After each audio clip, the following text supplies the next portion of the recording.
I didn't mean it, I didn't say that, I didn't say that. And if I said that, I didn't mean it. You know I never know, I couldn't ever hurt you, I wouldn't hurt you, I didn't hurt you. And if I did, I didn't mean it, I didn't mean it, I didn't mean it.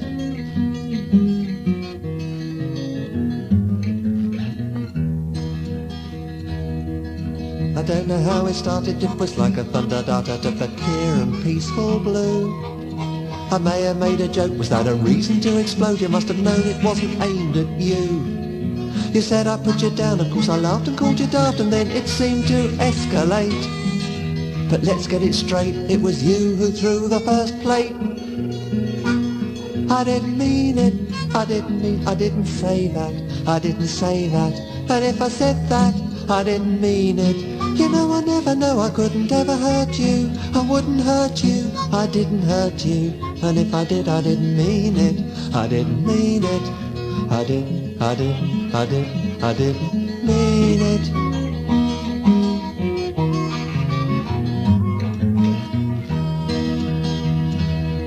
With those Exocet missiles flying round my head, you should have known it was a dangerous game. I've had a lot of practice and I've been well trained to take good and careful aim. I must have made at least a dozen direct hits, although of course I wasn't keeping the score. And it looked like the place had been hit by a nuclear war. I didn't mean it, I didn't hurt you, I didn't hurt you. And if I hurt you, I didn't mean it. You know I never know, I couldn't ever do that, I wouldn't do that, I didn't do that. And if I did, I didn't mean it, I didn't mean it, I didn't mean it.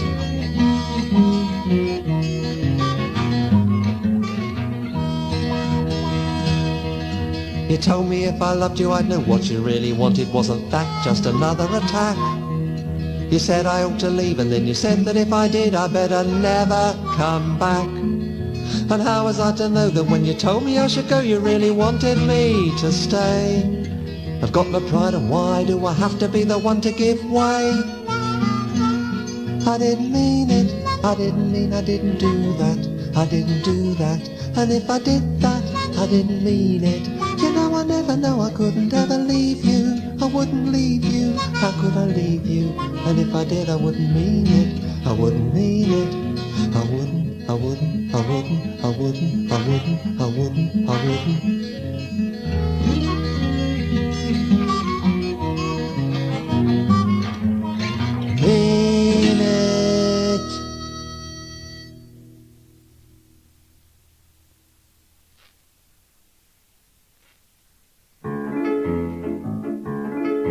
There's no cause for alarm, there's really no cause for alarm. It's clearly safe, clean and cheap, all sensible people know it can't do any harm.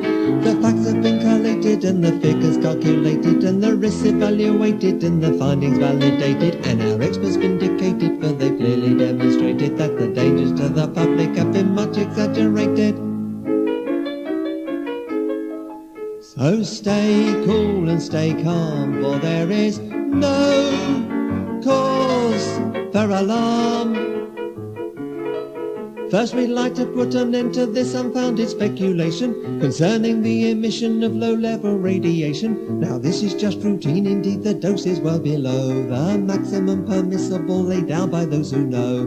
The facts, as far as we can ascertain them, clearly show the risks are scientifically acceptable, and so we know there's no cause for alarm. There's really no cause for alarm. It's clearly safe, clean and cheap, all sensible people know it can't do any harm. The facts have been collated and the figures calculated and the risks evaluated and the findings validated, and their experts vindicated, but they've clearly demonstrated that the dangers to the public have been much exaggerated. So stay cool and stay calm, for there is no cause for alarm. Now if you've worked yourself into a state of high emotion about the waste plutonium discharged into the ocean, you should not be upset by such unscientific chatter. You've far more chance of being scratched to death by your pet cat. Analysis has shown a little radioactive matter just makes the water warmer, so the fish are getting fatter. So there's no cause for alarm, there's really no cause for alarm. It's clearly safe and cheap for sensible people. No, it can't do any harm. The facts have been collated and the figures calculated and the risks evaluated and the findings validated and our experts vindicated, but they've clearly demonstrated that the dangers to the public have been much exaggerated. So stay cool and stay calm, for there is no cause for alarm. Disquiet has been voiced about our foolproof cooling system because of cracks which have occurred and sometimes we have missed them. The cracks are slight and superficial, hardly worth a mention, although of course we're giving them our most expert attention. But calculations prove there is no cause for apprehension, for these are far too complex for the layman's comprehension. So there's no cause for alarm, there's really no cause for alarm. It's clearly safe, clean and cheap for sensible people. No, it can't do any harm. The facts have been collated and the figures calculated and the risks evaluated and the findings validated and our experts vindicated, but they clearly demonstrated that the dangers to the public have been much exaggerated. So stay cool and stay calm, for there is no cause for alarm. We know you'd like to ask about those missing fuel rods. Well, first of all, let's make it clear we don't claim to be gods. We took each rod and scrupulously chopped it up and canned it and numbered it most carefully, and then just as we'd planned it, we put it in the cooling pond. But when we went to land it, it wasn't there at all. We simply cannot understand it. But there's no cause for alarm, there's really no cause for alarm. It's clearly safe and cheap for sensible people. No, it can't do any harm. The facts have been collated and the figures calculated and the risks evaluated and the findings validated and our experts vindicated, but they've clearly demonstrated that the dangers to the public have been much exaggerated. So stay cool and stay calm, for there is no cause for alarm.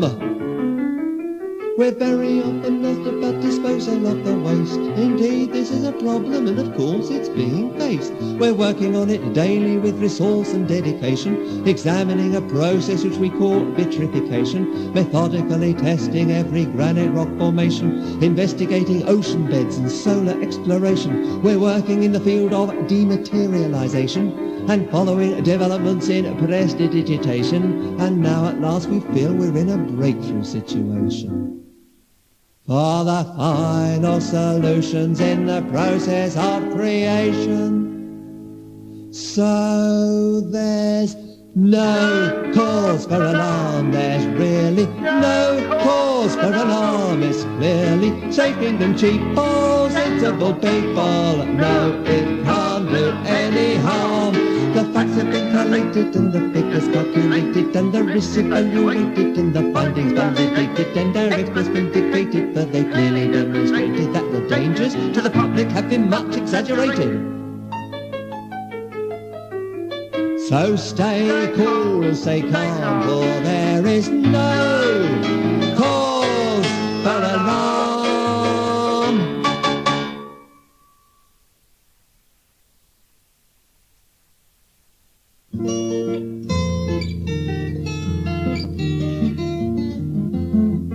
I was pounding, I was pacing, I could feel my brain cells racing, trying to find a final song to fill my latest LP. When my dreams were interrupted, and it seemed the room erupted, as loud voices burbled up to drown the song that was in me. They said, sing a song to please us, nothing nasty about Jesus, something simple, something cheerful, made of sweet and loving hearts, like a catchy little number, which won't wake us from our slumber, and if everyone can hum along, it's bound to make the chart.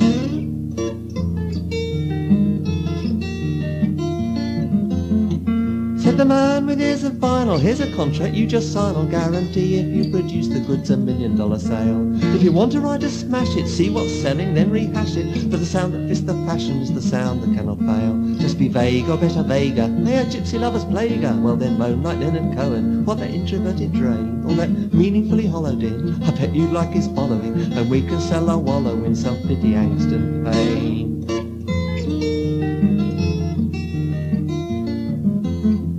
Well, the noise grew ever louder as advice spread from the crowd until my world began to waver and my ears began to ring. Then some voices on the sidelines said they'd drawn up proper guidelines to keep me on the right lines for the song I ought to sing. To the point is our suggestion, so just ask yourself these questions. Will it lead the working classes to a final victory? Would it be approved by Lenin, have heroic working men in? And will it tell us when the revolution's gonna be?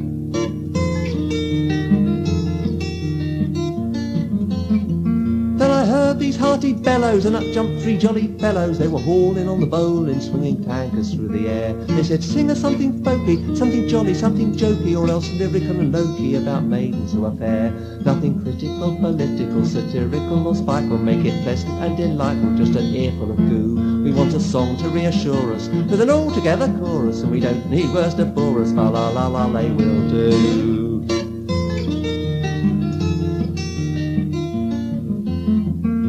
By this time I was frantic, then a voice said, be romantic, write of hearts that burn with passion and a love that never fades, with no arguments or tension, no marital dissension, and especially no mention of nappies, thrush or AIDS. No more deviants and crazes, let all failures go to blazes, give us normal happy people, which of course is what we are. My laughter then began, it seemed to echo round the planet, till the crowds of voices vanished, leaving me with my guitar.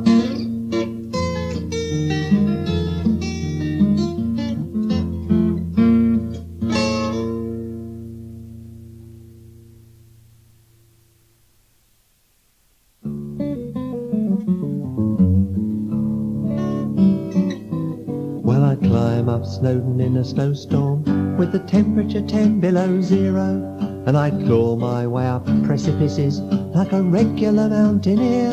Oh, and I wouldn't notice the icicles that were taking the place of my toes if I thought I'd find you sitting on the summit clutching an Arctic rose. If I thought I'd find you sitting on the summit clutching an Arctic rose. Well, not quite, but nearly.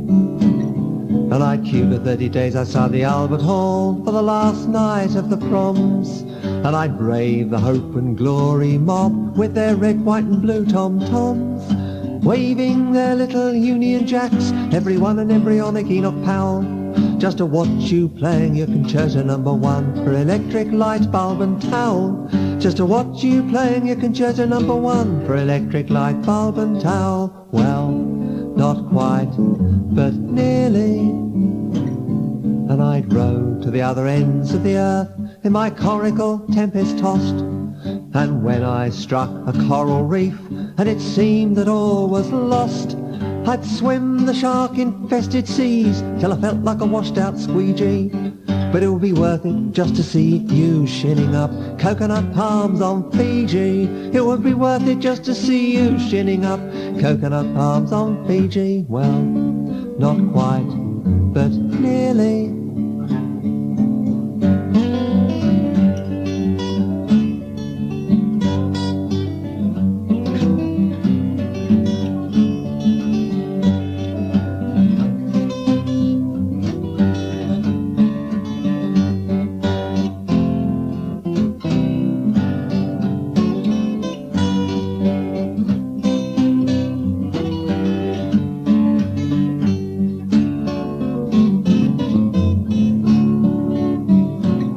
I suppose I'd trudge through deserts when the sun was burning hot, and I'd hack my way through jungles, but on the whole I'd rather not, because I think I'd sooner see you in a warm and friendly room, with nothing to divide us but the half-light of the moon, with nothing to divide us but the half-light of the moon. Yes, that's right, really.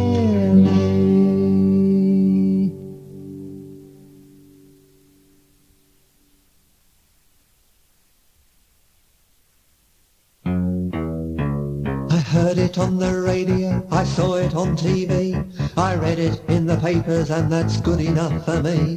The people who are trying to protect us all agree our way of life is threatened by the Russian enemy. Yes, the Reds are ready, waiting for an opportunity to overrun our country and impose a tyranny. We'll all be wearing furry hats and drinking lemon tea, but there's one thing that keeps this country great and proud and free. It's the nuclear deterrent in which we place our trust. The nuclear deterrent, we'll use it if we must, and then I suppose they'll do the same and we'll have to adjust to being tiny particles of patriotic dust. The nuclear deterrent in which we trust. I have the staring nightmare and it makes me jittery.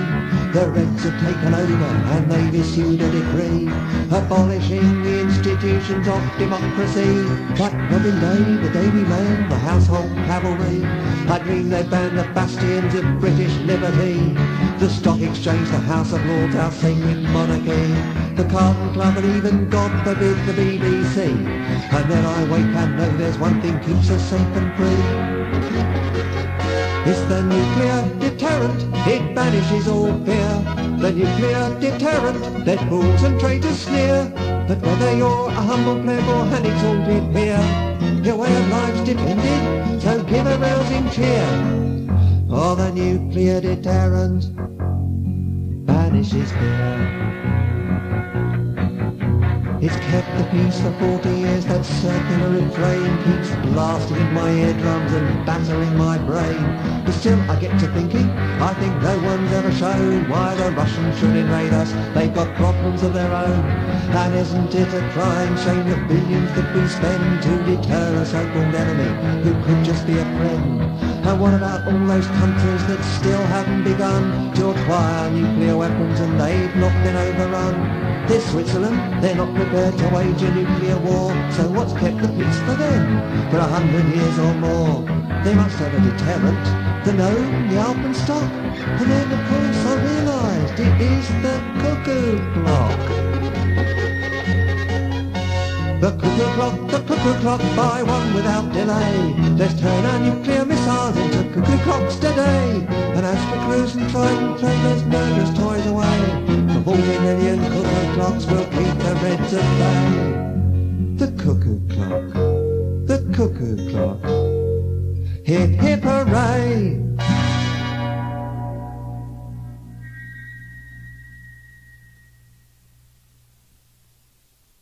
Where is the path that points to a new day, saluting the redness of the rising sun?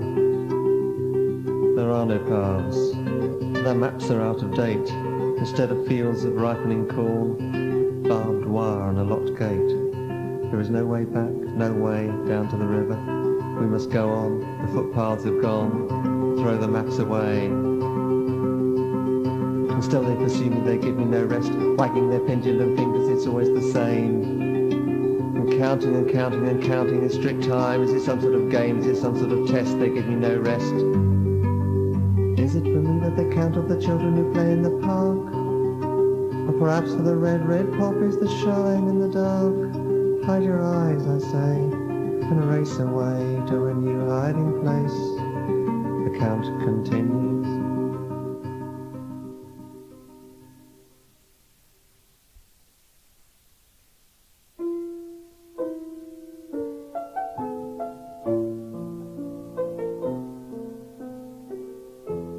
The years grow tall, they hide the light, they shroud the sun, and we stay small. And in our eyes the pain recedes,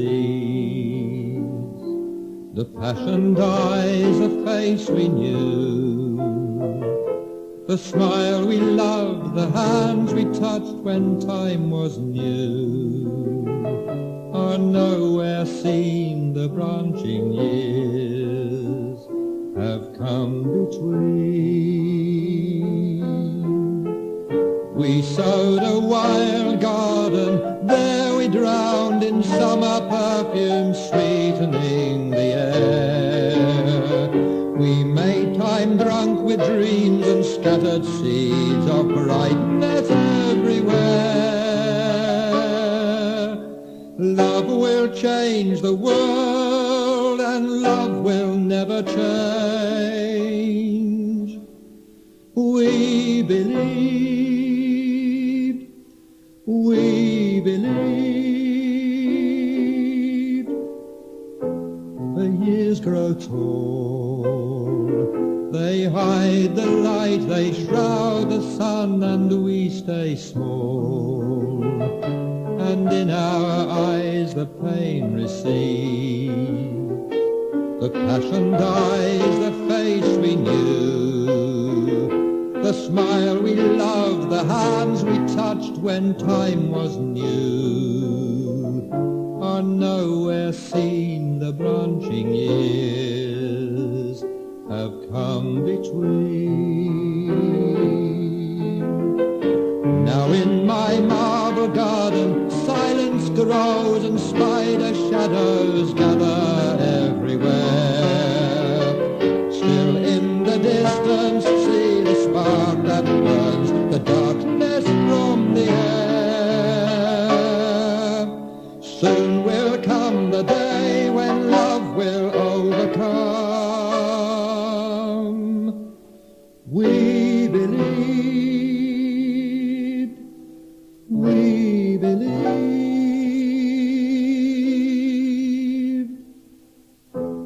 The years grow tall, they hide the light, they shroud the sun, and we stay small. And in our eyes the pain recedes, the passion dies, the face we knew, the smile we loved, the hands we touched when time was new, are nowhere seen. The branching years have come between.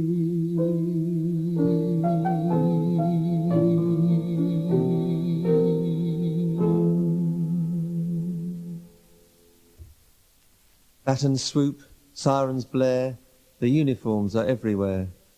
Here's freedom, the well-heeled fathead drools. This is a land where silence rules.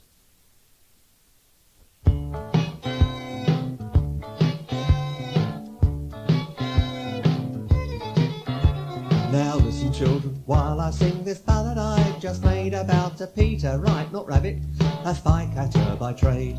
I'll sing of how he joined a special gang called MI5, who guard the nation's secrets so that liberty may thrive, and of how young Peter, quick to learn, soon got to know the ropes, the trick of picking locks, the art of opening envelopes, and of how the senior officers began their working day by trying to solve the crossword in the Times, needless to say.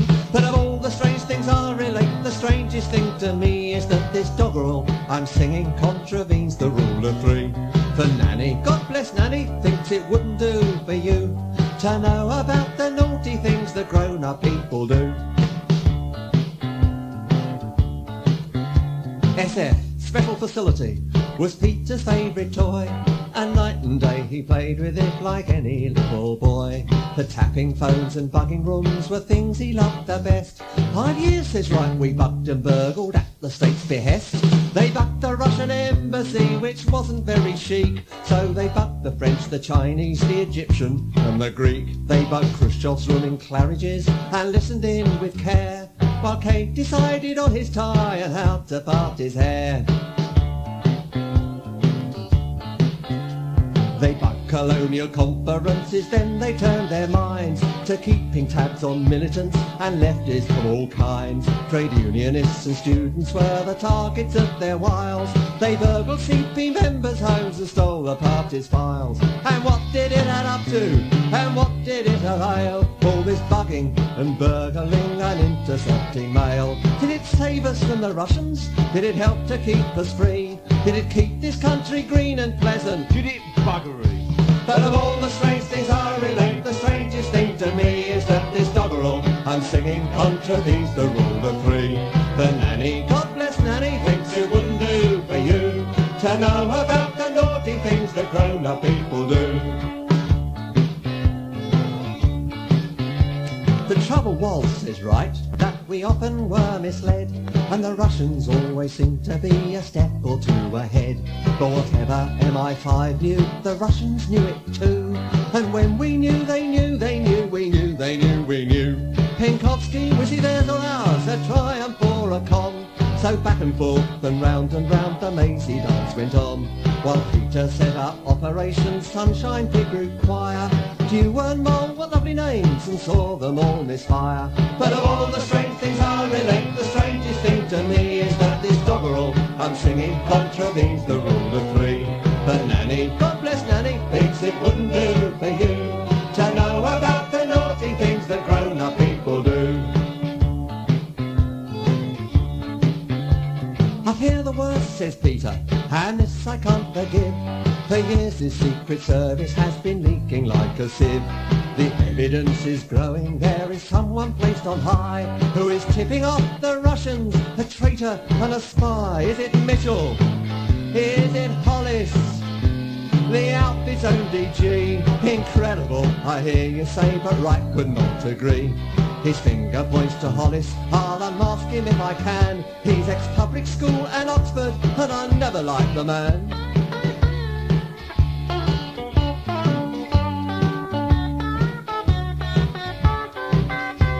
And now this tale grows farcical, but should we laugh or cry? For the CIA man Angleton, named Wilson, was a spy. And Cecil King in '68 decides to lead a coup against the Wilson government, so strange it must be true. And certain shady businessmen ask Peter for the gen to do the dirt on Wilson, keep him out of number 10. And a group of senior officers to write of their intent to save us from the clutches of a Labour government. But of all the strange things I relate, the strangest thing to me is that this doggerel I'm singing contravenes the rule of three. But Nanny, God bless Nanny, thinks it wouldn't do for you to know about the naughty things that grown-up people do. Now I haven't time to tell you of those other dirty tricks, like the plot to bump off NASA, but that was MI6, and of how the CIA planned in 1965 to open up their sharky mouth and swallow MI5 alive. But one more thing I feel that I should bring to your attention. For all his pains, poor Peter never got his proper pension. So why not buy his book yourself and do the man some good, so he can die in comfort as ex-spycatchers should. And of all the things I've told you, the strangest thing to me is that this doggerel I've been singing contravenes the rule of three. But Nanny, God bless Nanny, thinks it wouldn't do for you to know about the naughty things the spycatchers do.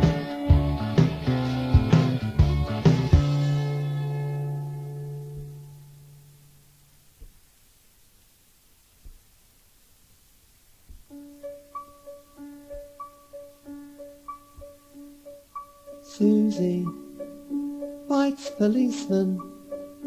If she can, she will select a sergeant or a chief inspector. Oh, she's choosy. They all know Susie. Down at the station, when they hear she's on the prowl, there's consternation, as they know that when Susie sinks her teeth into their uniforms and flesh, she won't let go. She won't let go, she won't let go, she won't let go, she won't let go, she won't let go, she won't let go. It's as if it is her mission to bite policemen. It's not so much the wounds the coppers mind as the affront to their position. The psychiatrists report, they stress on how distraught her parents were, and how respectably she'd been brought up.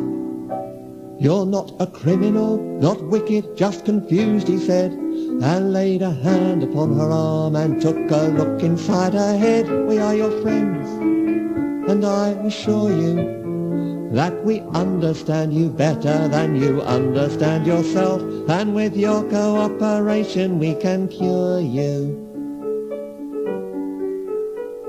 Susie looks around as if for somewhere she can hide. I enjoy a good bite, she says defiantly. Of course you do, he says, and writes it down. And that's exactly what, if you'll cooperate, we mean to cure when we've succeeded in uncovering just what you do it for. We are your friends. You can speak openly, but of course, to allow you to go round taking bites out of members of the force could lead to anarchy. Susie looks around, but there is nowhere she can hide. It's the uniform, she says, does something to me. And again he notes it down as he probes further in her brain, and is suddenly surprised to find his eyes have taken in how perfectly her teeth are formed, and how she'd look quite pretty if she smiled, and how her eyes are green. Then he explains as to a child that without the uniform they couldn't do their job. That's what I mean, she says, that's what I mean. And in her head a child screams, and in her head a spider spreads its threads like words to catch and cobweb all her waking dreams. Come along now, Susie, give a smile for Daddy. You could look so pretty if you only tried. Won't you make me happy when you grow up to be Daddy's lovely lady, every man's dream bride?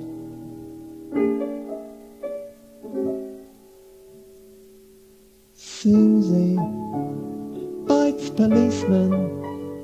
If she can, she will select a sergeant or a chief inspector. Oh, she's choosy.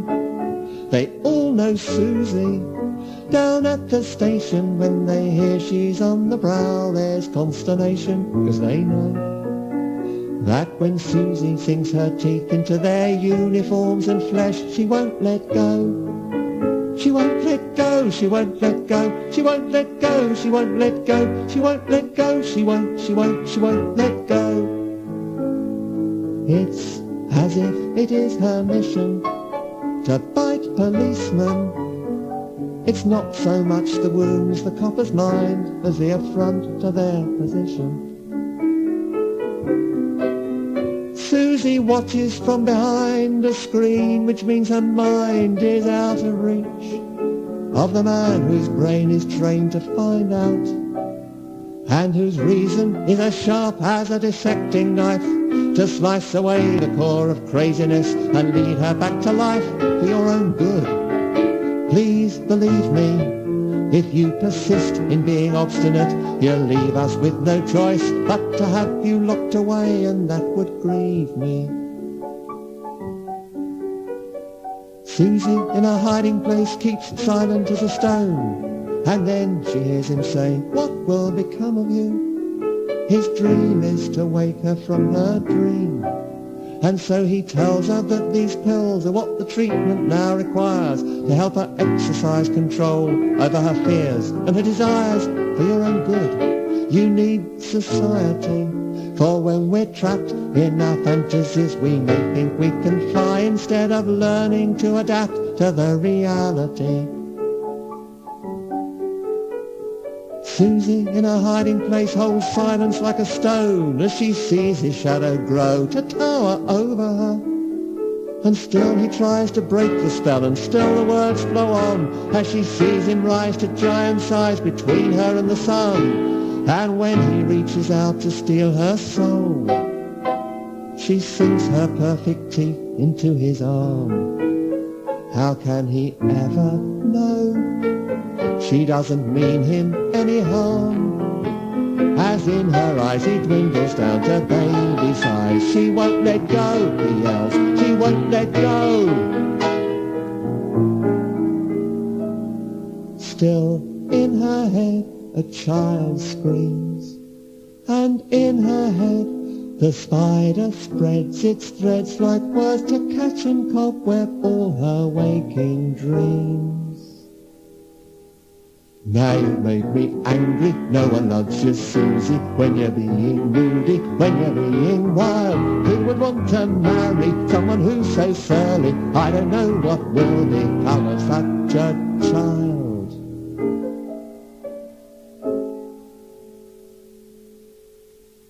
Susie bites policeman. If she can, she will select a sergeant or a chief inspector. Oh, she's choosy. They all know Susie down at the station. When they hear she's on the prowl, there's consternation, 'cause they know that when Susie sinks her teeth into their uniforms and flesh, she won't let go. She won't let go, she won't let go, she won't let go, she won't let go, she won't let go, she won't let go. It's as if it is her mission to bite policemen. It's not so much the wounds the coppers mind as the affront to their position.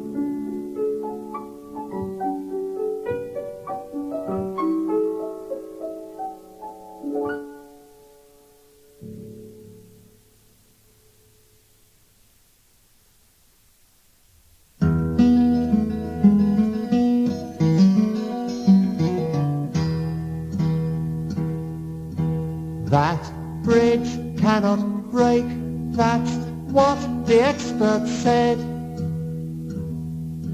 High wind, bridge falls, now there's mourning for the dead. Ah well, human error, science brings the truth to light. The reward is progress and the risks are slight. And in the shadow still I see a figure standing, father, teacher, wise, all-knowing, stern, unbending. And in that presence still I bow the head and kiss the rod, for this is the voice of authority, the voice of God.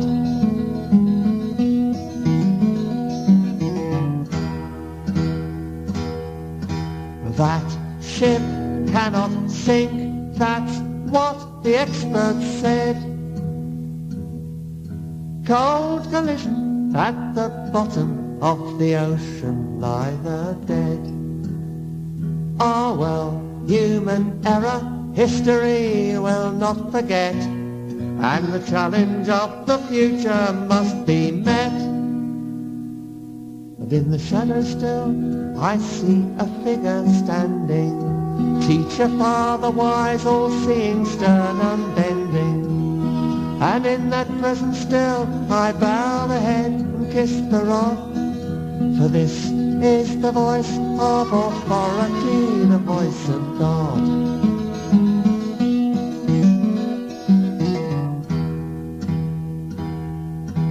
There'll be no war, that's what the experts said.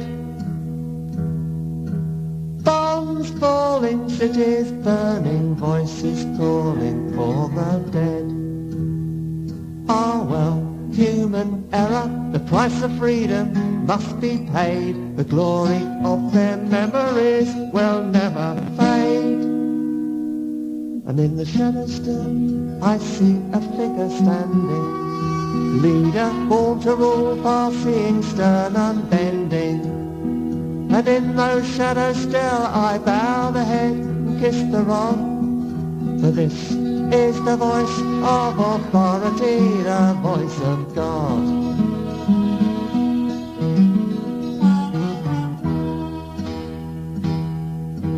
That drug is quite safe, that's what the experts said. Babies born blind, deformed, some born twisted, some born dead. Ah well, human error, the lesson learned will not be lost. Progress tells us count the gains and not the cost. And in those shadows still I see a figure standing, wise, white-coated man of knowledge, stern, unbending. And in those shadows still I bow the head and kiss the rod, for this is the voice of authority, the voice of God.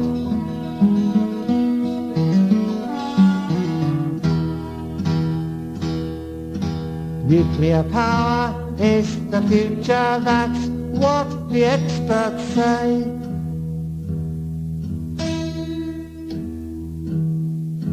We are being led like lambs to the slaughter.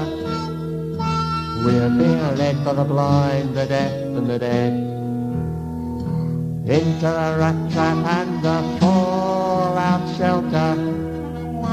We are being led into the twilight world, the world of tombs, into the crawling world of catacombs.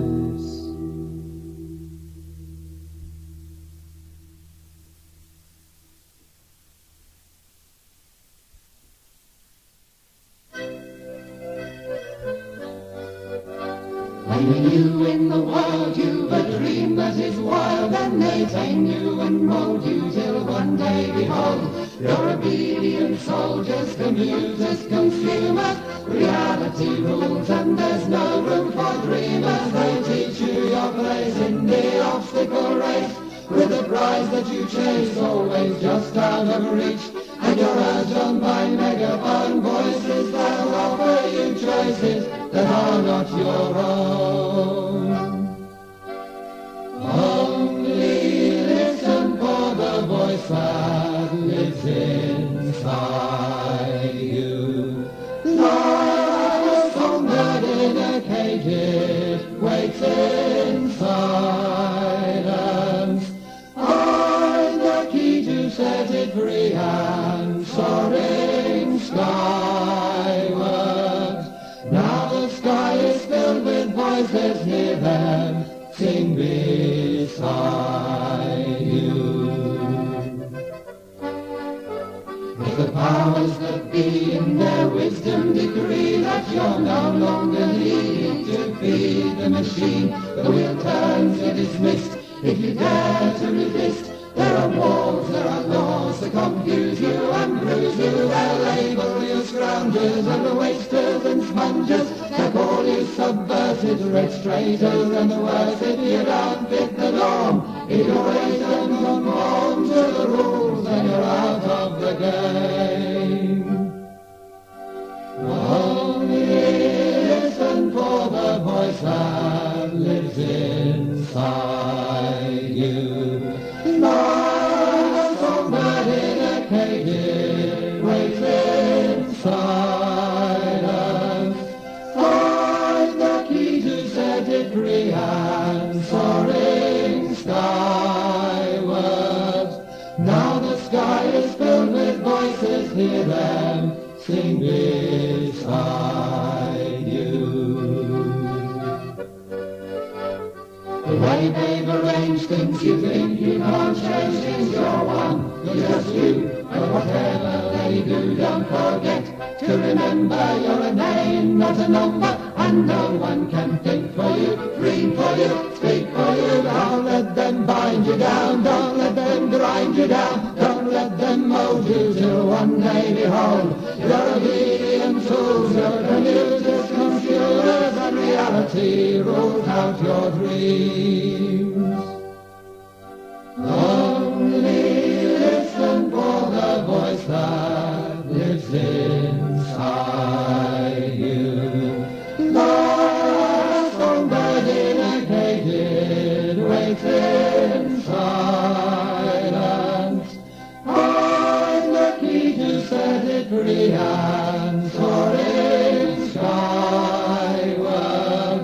Now the sky is filled with voices, hear them sing beside.